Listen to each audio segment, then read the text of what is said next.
धन से गिरे हुए होने के कारण उन्होंने जगन्नाथ जी का अंग संग छोड़ दिया और वैश्या का अंग संग स्वीकार किया।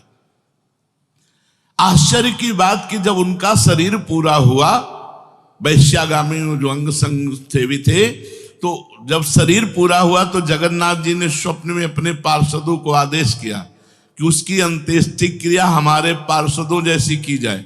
तो उनका प्रभु स्वप्न में ही कहा कि प्रभु उन्होंने तो आपको छोड़कर वैश्या को स्वीकार कर लिया था। तो बोले उन्होंने छोड़ दिया था, ये उनकी हिम्मत है, हमारी हिम्मत नहीं, हमारा स्वभाव नहीं है, हमारी सामर्थ्य नहीं है। हम एक बार जिसको पकड़ लिया उसको कभी छोड़ते नहीं। तो भगवान यहां कह रहे हैं कि कभी कभी वो मोहित हो जाता है, वो साधन छोड़ता, लेकिन मैं उसे नहीं छोड़ता। ये खास बात समझो, मैं उसे नहीं छोड़ता। उसका किया हुआ अपराध, किया हुआ पाप, भले उसको थोड़ा समय दंड भुगताने के लिए, लेकिन मैं उसे छोड़ता नहीं हूं। तो उसकी दुर्गति कैसे हो सकती है? इसलिए घटना घट सकती है। ये तो भगवान कह रहे हैं मनमानी मत करना, कह रहे घटना घट सकती है। आपने अपराध किया, आपको पाप का दंड मिल सकता है, लेकिन मैं उसके अंदर ऐसी व्याकुलता पैदा करूंगा कि वो सब प्रपंच छोड़कर दौड़कर मेरी तरफ भाग पड़ेगा, क्योंकि मैं उसे नहीं छोड़ता। जैसे गोपियों में थोड़ा अभिमान आया, मैं अंतर ध्यान हुआ, लेकिन उन्हीं के बीच में रहकर जहां व्याकुल हुई मैं प्रकट हो गया। तो भगवान कह रहे हैं कि एक बार जिसके भीतर थोड़ी भी साधना चल पड़ी,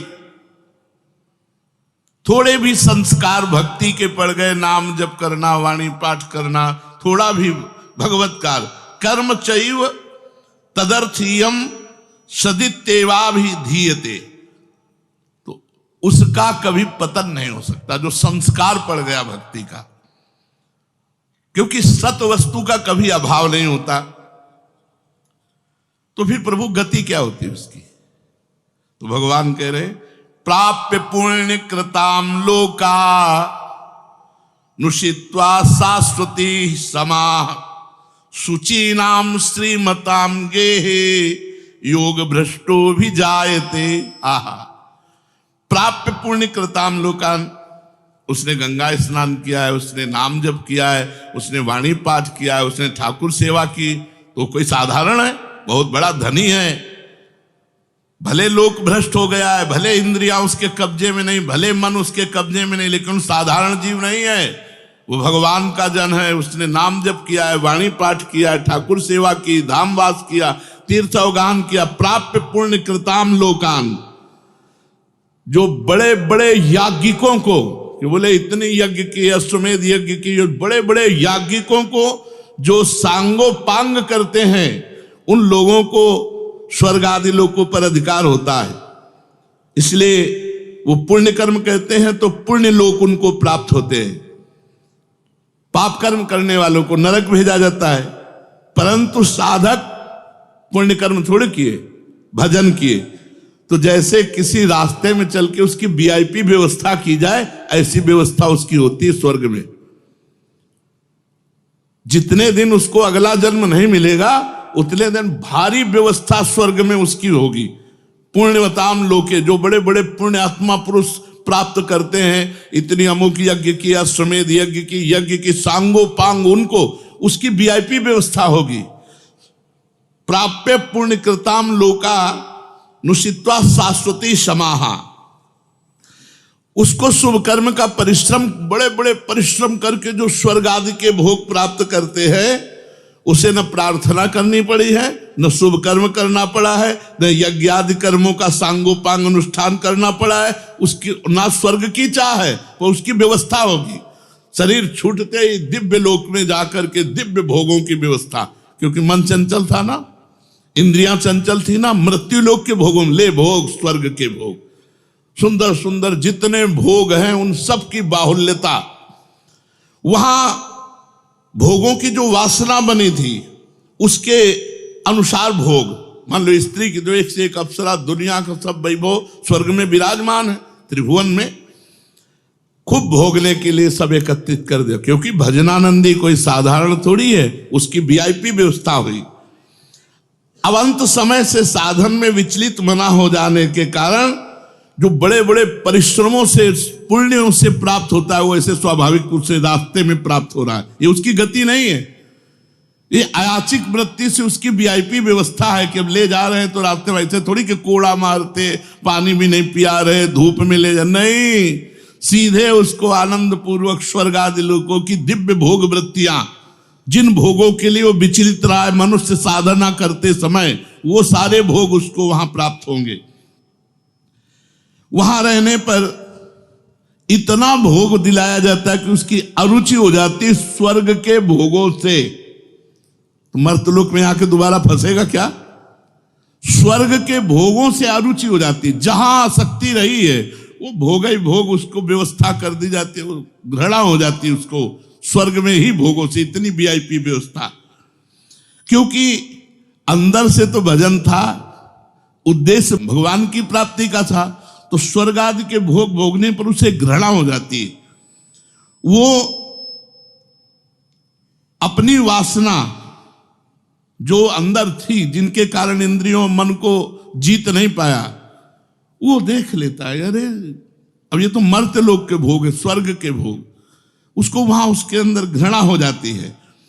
उसित्वा शाश्वती क्षमा, फिर उसे और ऊंचे लोकों में, अगर समय है अभी, तप लोक, जन लोक, महालोक, ब्रह्म लोक, ऐसे महान लोकों में उसे ऊंचे के लोकों में भेजा जाता है। और वहां भी इसलिए भेजा जाता है कि यहां के स्वर्ग के भोगों से रुचि, अब यहां के ब्रह्म लोक के भोग देख ले। भजन का फल है ब्रह्मादिक के भोग सब विषम लागत ताई, नारायण ब्रज चंद की लगन लगी है जाई। जब ठाकुर जी से मिलने की चाह लग जाती तो यहीं इसी शरीर में ब्रह्मादिक के भोगों से भी वैराग्य हो जाता है। भोग भोगने के उद्देश्य से नहीं, क्योंकि जो भोग भोगने के उद्देश्य से जाते हैं उनके पुण्य क्षीण होने पर फिर वो लौटकर मृत्यु लोक में आते हैं, इसलिए वो सीमित वर्षों तक स्वर्ग लोक आदि में रहते हैं। परंतु जिसका उद्देश्य भोग नहीं भजन था और योग भ्रष्ट हो गया है सूक्ष्म वासना के कारण, तो स्वर्ग आदि लोकों में जाएगा, उसका भजन नहीं क्षीण होगा।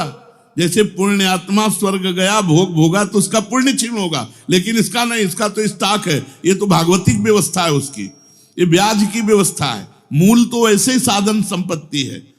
देख लो, कोई घाटे का सौदा नहीं, वीआईपी व्यवस्था होगी। मरने के भी बाद अगर चूक हो गई तो, और चूक ना हुई तो सीधे निकुंज चलना है।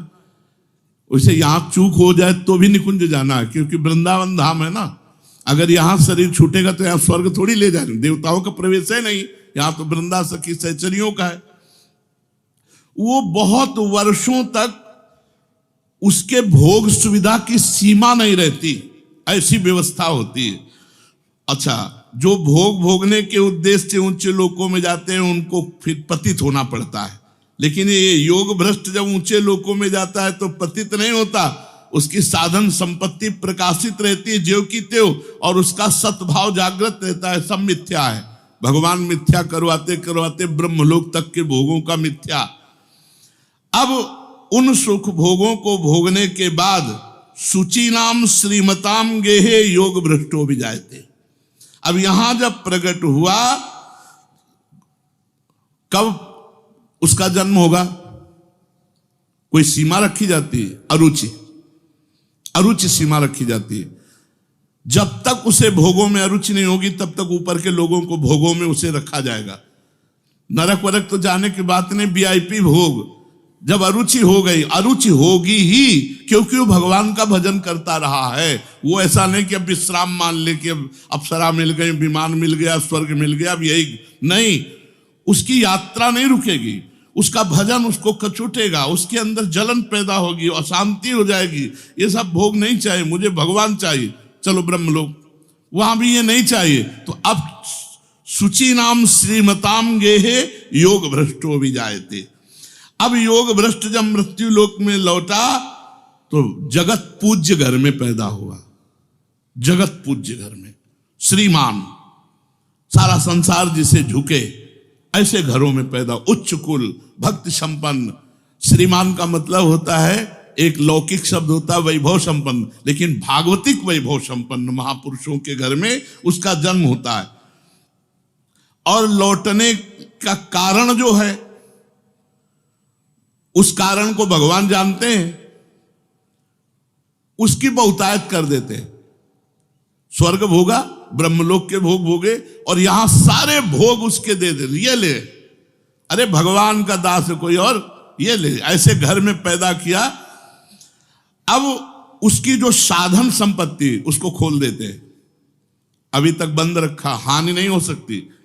अब जे ही जन्म हुआ, जैसे अपने लोग अब जे ही स्कूल जाते, स्कूल से पढ़ के आते, लगता है माँ नहीं टिकेगी, पिता नहीं टिकेंगे, सब मरेंगे, तो मेरा साथी कौन है, मेरे जीवन का लक्ष्य क्या है, क्या यही उद्देश्य है। बस बैठ जाते एकांत में, और संत जन आते थे, वो श्री राम जय जय राम, श्री राम जय, कीर्तन कराते थे तो वही याद था, श्री राम जय जय राम, श्री राम जय जय राम। बस नाम जप करना निश्चय हो गया। 13 वर्ष के उसको भागो। ये देखो, उत्तम कुल ब्राह्मण के घर में, और पूरे साधु महात्माओं का सानिध्य, और पिता पूरे स्वयं महात्मा नंगे पैर हल जोतते, बड़ी कठिन परिश्रम के द्वारा वो उदर पोषण करते। और संत महात्मा 8-8, 10-10 संत महात्मा दरवाजे पर। बच्चापन से ही क्या बन कि अब मुझे संसार से भाग, किसी ने हमें सिखाया नहीं, भागो संसार से और भगवान की प्राप्ति करो। तो मनुष्य जन्म में जे ही जन्म लिया से साधन संपत्ति खोल दी गई। अब वो साधन में एकदम चिपक गया, क्योंकि पीछे जहां चूक हुई थी वो ऊपर से नीचे तक सब समुदाय भोगों का देख लिया। अब उसका अंतःकरण साधना से परिपूर्ण होने लगा। वो जो अंकित संस्कार भोगों के थे वो अरुचि पैदा हो गई। योग भ्रष्ट अज्ञात रूप से पुनः ऐसी साधना में लग गया जिसमें किंचन मात्र भी इंद्रिय और मन का मनोरंजन नहीं, पूर्ण इंद्रिय विजेता, पूर्ण मन को संयम में करके।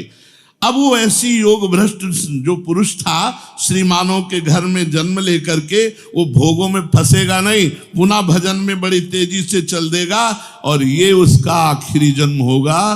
तेजी से भजन करके वो भगवत प्राप्त हो जाएगा। तो अर्जुन जी ने पूछा था कि फिर क्या उसका पतन हो जाएगा?